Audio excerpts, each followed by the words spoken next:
भगवान के नाम जप का महत्व। हरि का दास चैनल में आपका स्वागत है। आज के वीडियो में हम जानेंगे कि भगवान के नाम का जप क्यों इतना महत्वपूर्ण है। क्या राम राम या हरे कृष्ण जपने से सच में आत्मा जाग सकती है? और कैसे नाम जप हमें शांति और आनंद की ओर ले जाता है? अगर यह विषय आपको रोचक लगता है तो वीडियो को अंत तक देखें। साथ ही लाइक करें, शेयर करें और हरि का दास चैनल को सब्सक्राइब करें। चलिए इस आध्यात्मिक यात्रा की शुरुआत करते हैं। भारत के एक छोटे से गांव में, जहां हर सुबह मंदिर की घंटियां बजती थीं और लोग अपने काम पर निकल जाते थे, वहीं एक युवा अर्जुन जीवन के उद्देश्य को लेकर परेशान था। एक दिन उसने गांव के बड़े साधु महाराज से मिलने का निश्चय किया। अर्जुन ने महाराज से पूछा, महाराज, लोग कहते हैं कि हमें भगवान का नाम जपना चाहिए, लेकिन मैं समझ नहीं पाता कि यह क्यों करना चाहिए। क्या इससे हमारी जिंदगी में कुछ बदलता है? साधु महाराज मुस्कुराए और बोले, बेटा, मैं तुझे एक कहानी सुनाता हूं, शायद तुझे जवाब मिल जाए। साधु महाराज ने बताया, बहुत समय पहले एक राजा था। वह बहुत धनवान था, लेकिन हमेशा परेशान रहता था। उसे खुशी नहीं मिलती थी। एक दिन उसने एक संत से पूछा, मुझे ऐसा क्यों लगता है कि मेरे पास सब कुछ है, फिर भी मैं खाली हूं? संत ने उसे जवाब दिया, तुम्हारे पास सब कुछ है, लेकिन तुमने अपने भीतर के स्व को नहीं पहचाना। जब तक तुम अपने असली स्वरूप से नहीं जुड़ोगे, तब तक यह खालीपन बना रहेगा। और इस जुड़ाव का सबसे सरल मार्ग है भगवान का नाम जप।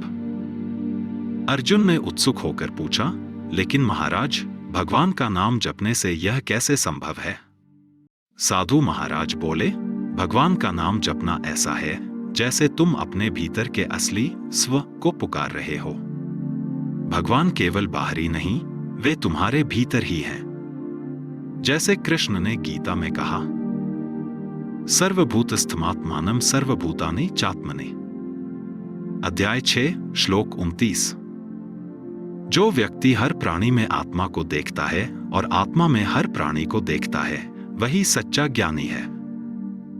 जब हम बार बार भगवान का नाम लेते हैं, जैसे राम राम या कृष्ण कृष्ण, तो यह नाम हमारी चंचल मन को स्थिर करता है।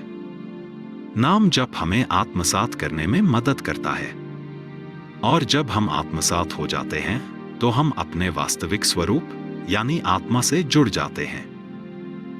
अर्जुन ने कहा, तो क्या इसका मतलब है कि नाम जप से हम भगवान के करीब आ सकते हैं?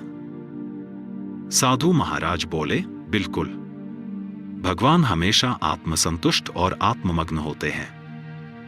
वे अपने आप में पूर्ण हैं। जब तुम भी नाम जप के माध्यम से अपने भीतर की शुद्ध चेतना को पहचानोगे, तो तुम्हारी आत्मा और भगवान एक हो जाएंगे। गीता में कृष्ण ने कहा है, योग कर्मसु कौशलम। अध्याय 2 श्लोक 50। योग का अर्थ है हर कर्म में कुशलता। नाम जप वही कुशलता है जो तुम्हारे हर कार्य को शुद्ध बना देती है। जब तुम भगवान का नाम लेते हो, तो तुम्हारा मन संसार के बंधनों से मुक्त हो जाता है और भगवान में लीन हो जाता है। यही आत्म साक्षात्कार का मार्ग है। अर्जुन ने साधु महाराज से पूछा, लेकिन महाराज, मैं इसे कैसे शुरू करूं? साधु महाराज ने मुस्कुराते हुए कहा, हर सुबह और हर रात भगवान का नाम लो, चाहे राम राम हो, कृष्ण कृष्ण हो या हरे कृष्ण हरे राम। इसे अपने दिल से लो। धीरे धीरे तुम्हारा मन शांत होगा और तुम देखोगे कि यह संसार, जो पहले तुम्हें भारी लगता था, हल्का और आनंदमय हो गया है। अर्जुन ने विनम्रता से कहा, महाराज, आपने मेरी आंखें खोल दी।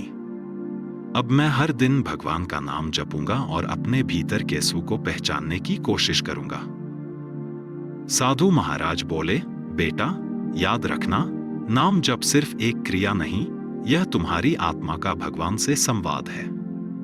यही संवाद तुम्हें इस माया से मुक्त करेगा और शुद्ध आनंद प्रदान करेगा। अर्जुन ने साधु महाराज को प्रणाम किया और वहां से एक नई ऊर्जा और विश्वास के साथ वापस लौटा। उस दिन से उसने हर दिन नाम जप करना शुरू कर दिया। धीरे धीरे उसने अपने भीतर एक अद्भुत शांति और आनंद महसूस किया। यह कहानी हमें सिखाती है कि भगवान का नाम जपना केवल भक्ति का साधन नहीं, बल्कि आत्मा को पहचानने और माया से मुक्त होने का सबसे सरल और प्रभावी तरीका है। हरि नाम से ही आत्मा का परमात्मा से मिलन होता है। Hare Krishna, Hare Ram, Waheguru. Thanks for watching.